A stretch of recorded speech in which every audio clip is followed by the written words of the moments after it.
Assalamualaikum warahmatullahi wabarakatuh. Hari ini kita akan lihat kepada tajuk bab 4 tingkatan 2, iaitu berkaitan dengan agama, kepercayaan dan keunikan warisan masyarakat kerajaan alam Melayu. So kita akan lihat dahulu subtopik 4.1 berkaitan dengan agama dan kepercayaan di dalam kerajaan alam Melayu. Okey. So kita lihat dahulu apakah perbezaan kepercayaan awal yang ada dalam kerajaan alam Melayu. Di sini kalau kita lihat ada dua, iaitu animisme dan juga dinamisme. Okey. Animisme ini membawa maksud kepercayaan bahawa sesuatu makhluk hidup dan tumbuhan, okey, ada tiga: makhluk, hidupan dan juga tumbuhan memiliki roh atau semangat. Okay. Dan animisme ini berkaitan dengan kepercayaan terhadap makhluk halus, makhluk halus, dan penyembahan kepada roh nenek moyang yang telah meninggal dunia. Yang mana roh nenek moyang yang telah meninggal dunia ini dikenali ataupun dipanggil sebagai yang, HYANG, yang. Dan penyembahan roh nenek moyang penting bagi memastikan keluarga yang masih hidup ini mendapat kebaikan atau menghindari kesusahan di dunia ini. Okey, so sebab itulah mereka membuat upacara penyembahan roh nenek moyang ataupun yang tadi. Okey, itu dipanggil semangat animisme. Dinamisme pula rapat pula dengan kepercayaan terhadap kekuatan yang juga dikenali sebagai mana atau semangat. Okey, dinamisme ini dipanggil macam semangat lah, yang mana setiap benda dan makhluk dianggap mempunyai mana yang boleh mempengaruhi kehidupan seseorang. Contoh pemujaan semangat tanaman yang dilakukan bagi memastikan hasil tanaman menjadi subur dan juga banyak. Contohnya yang dibuat di Sabah, pesta menuai. Okey, so itu adalah semua yang dikatakan bahawa hidupan ataupun tumbuhan tersebut mempunyai mana. Okey, semangat. So kena pastikan semangat tersebut baik. Okey, ini antara kepercayaan animisme. Okey, gambar atas dulu perayaan hari moyang di Selangor. Yang bawah tu pula adalah kepercayaan dinamisme, hari gawai di Sarawak. Okey, semangat padi. Okey, kita lihat pula penyebaran agama Hindu Buddha. Okey, agama Hindu dan Buddha ini tersebar kalau kita lihat di dalam kerajaan-kerajaan alam Melayu. Okey, dan tiba di alam Melayu dikatakan pada abad ke-7. Okey, agama Islam tersebar dan diamalkan di dalam kerajaan-kerajaan Melayu, contohnya di Champa, kemudian di Majapahit, Kedah dan juga Pasai. Malah kalau kita lihat dalam aspek-aspek kehidupan masyarakat Melayu juga adanya pengaruh-pengaruh agama Islam telah diselipkan di dalam amalan harian kita. Okey, ini adalah dia punya penyebaran dia. Ada melalui agama Hindu yang berwarna biru, agama Buddha yang berwarna merah, dan Islam berwarna hijau. Okey, ini adalah perkembangan agama Hindu Buddha. Okey, perkembangan agama ini memang ada di semua yang saya sebutkan tadi. Okey, maka ada pengaruh, pengaruh agama Islam, ada pengaruh Hindu dan juga Buddha dalam masyarakat alam Melayu. Okey, kita lihat perkembangan agama di setiap kerajaan-kerajaan ini. Kita akan mulakan dengan kerajaan Punan. Okey, Punan, agama Hindu dan Buddha telah tersebar dalam kalangan rakyat ataupun kerajaan Punan sejak abad pertama lagi. Antara Raja Punan yang mengambil peranan besar terhadap perkembangan agama Buddha adalah Fan Shihman. Candi Buddha tinggalan kerajaan Punan contohnya adalah seperti Go Chaiti. Okey, candi Go Chaiti itu adalah agama Buddha. Contohnya dalam kerajaan Angkor pula, Angkor ini agamanya adalah agama Hindu, yang mana telah menjadi agama ini sebagai agama resmi sejak penubuhan kerajaan Angkor diasaskan lagi.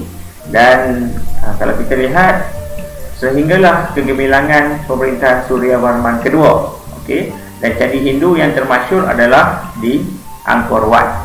Okey, yang mana peranan agama Hindu sebagai agama utama ini telah diambil alih oleh agama Buddha semasa pemerintahan Jayavarman ke-7 pada abad ke-12. Okey, maksudnya dalam kerajaan Angkor mulanya agama Hindu, kemudian bermula Jayavarman ke-7 adalah mula menggunakan agama Buddha. Okay. Dalam kerajaan Champa pula, agama Hindu telah tersebar dalam masyarakat kerajaan Champa ini sejak abad ke-4 ketika pemerintahan Badavarman, dan beliau telah mendirikan candi Hindu di lembah Mison yang dikenali sebagai Siva Padeswara. Kemudian candi Hindu turut dibina di Ponagar, dan candi Donduang pula adalah bukti penyebaran agama Buddha. Okay. Dan penemuan batu bersurat pada tahun 1035 dan batu nisan bertarikh 1039 Masihi di Panduranga pula adalah bukti yang menunjukkan bahawa ada penyebaran Islam di dalam kerajaan Champa. Dan Islam mula tersebar luas dalam kerajaan Champa ini kalau kita lihat ketika pemerintahan Sultan Zainal Abidin yang ke-14. Okay. Itu di Champa. Ini kita lihat pula pengaruh agama. Kalau kita lihat di sini, Hindu Buddha berkembang serentak. Ini merujuk kepada apa yang berlaku dalam kerajaan Funan. Okay, perkembangan agama itu hanya satukan aliran agama Hindu Buddha menjadi terpaksa. Ini adalah dalam kerajaan Majapahit. Okay, candi tinggalan Candi Jabong, Candi Sukuk dan juga Candi Brahu ini juga merujuk kepada kerajaan Majapahit. Kemudian Islam tersebar pada abad ke-14. Pada abad ke-14 Islam tersebar pada 14 ini, buktinya adalah dengan penemuan Wu Ping, iaitu pegawai kerajaan Ming beragama Islam, telah dilantik sebagai wakil tetap di Majapahit. Kita lihat di sini. Okey, ini semua berkaitan dengan Majapahit ni ya. Okey, kemudian Gang Eng Cho, kalau kita lihat pegawai yang beragama Islam juga pernah dilantik sebagai ketua kaum Cina di Tuban, iaitu kota pelabuhan. Okey, dan seterusnya selepas kerajaan Majapahit runtuh, kerajaan Demak muncul dan menjadi pusat pengajian agama Islam terbesar di Jawa pada abad ke-16. Okay. So ini apa yang berlaku dalam kerajaan Majapahit. Seterusnya kita lihat dalam kerajaan Sriwijaya. Sriwijaya ini pula adalah merupakan pusat kegiatan agama Buddha sejak abad ke-7 lagi, yang mana pendeta Buddha bernama Aising dari China pernah datang ke Sriwijaya untuk mempelajari bahasa Sanskrit dan menterjemah kitab-kitab agama Buddha. Antara candi yang ada di sana adalah seperti Candi Muara Jambi, Candi Bahal dan juga Candi Muara Takus. Okey. Seterusnya dalam kerajaan Gangga Negara. Okey, kalau dalam Gangga Negara pula penganut agama Buddha, yang mana buktinya dengan penemuan arca Buddha di Lembah Kinta. Turut ditemukan juga adalah patung Buddha Avalokitesvara di Bido, Perak, dan juga arca Buddha yang bertarikh pada abad ke-6 sampailah abad ke-9 Masihi. Di Kedah Tua pula agama Buddha juga telah diamalkan dalam Kedah Tua, iaitu sejak abad ke-5 dan menjadi adutan utama di sana, dan agama Hindu pula turut tersebar selepas itu, dan Kedah mula menerima Islam pada abad ke-12, yang mana pemerintah Kedah yang ke-9 iaitu Maharaja Derbaraja yang kedua telah memeluk Islam pada tahun 1136. Okey. So ini contoh candi yang ada, candi agama Hindu di Asia Tenggara. Okey, cuba teka. Ini di mana? Okey. Ini Angkor. Kemudian yang ini adalah Candi Ponagar. Okey, Ponagar ini adalah Angkor. Okey, ini agama Buddha. Okey, yang ini atas ni adalah di Indonesia. Okey, ini di Candi Borobudur. Okey, ini di Kedah Tua. Yang ini adalah Candi Muara Jambi. Muara Jambi. Ini masjid lama yang ada lah. Berkaitan dengan Islam.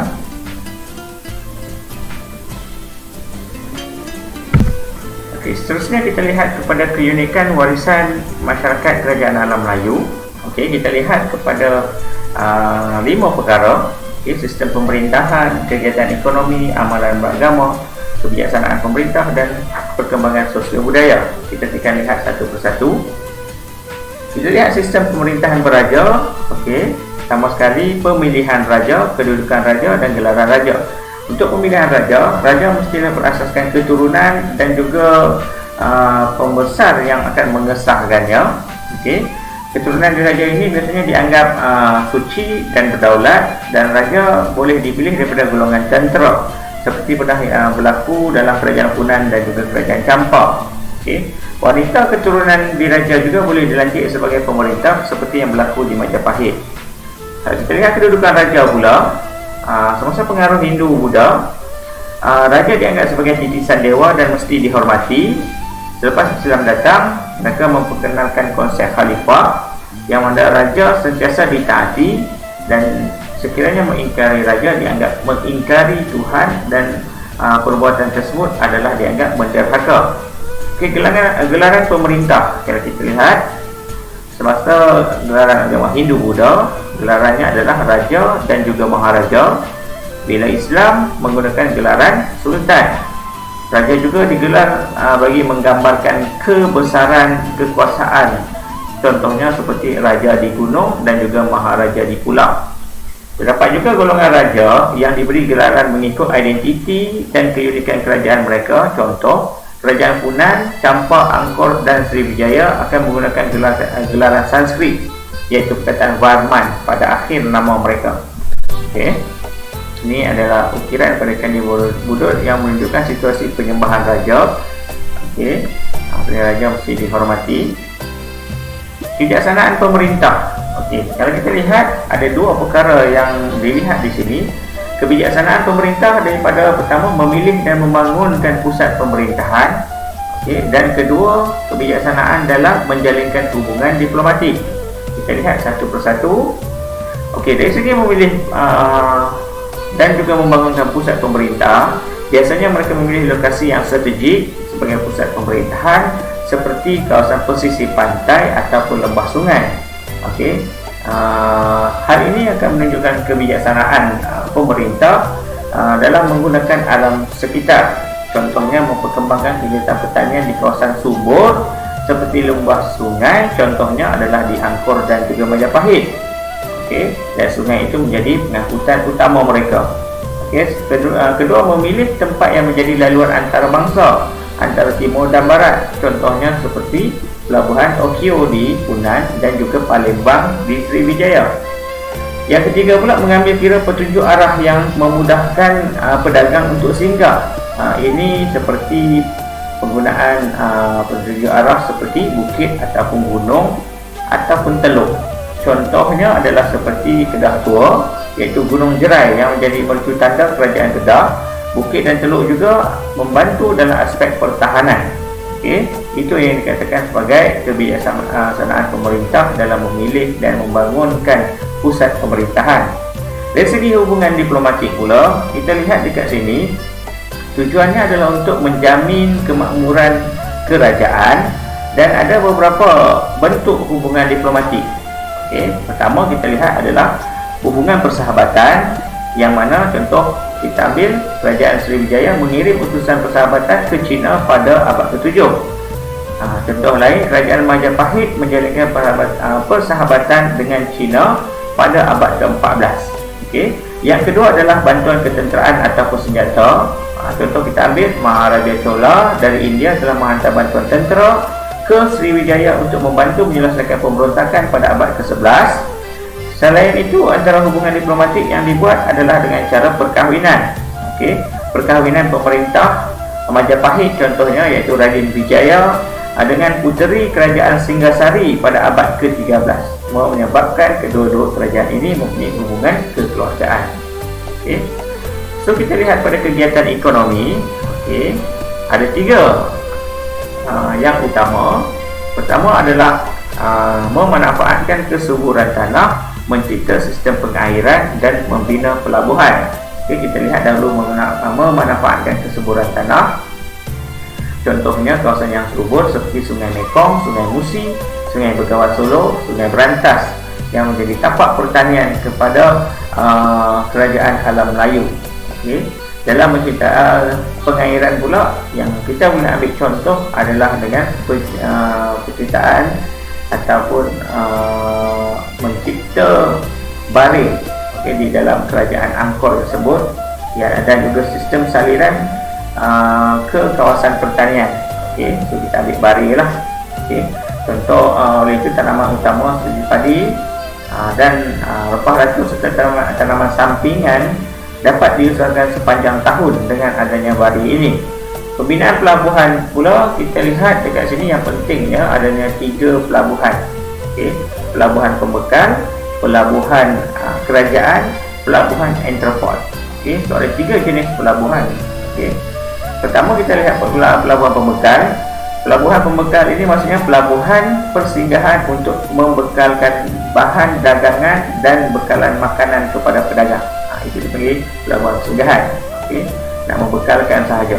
Pelabuhan kerajaan pula, apabila pelabuhan pembekal tadi berkembang dan wujudnya sebuah kerajaan di situ, maka pelabuhan tersebut dikenali sebagai pelabuhan kerajaan.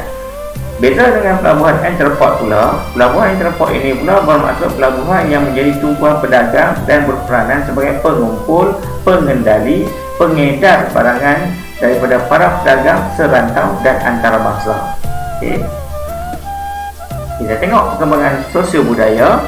Ada 3 juga, kita lihat pada sistem tulisan, bahasa, persuratan dan juga seni. Okey.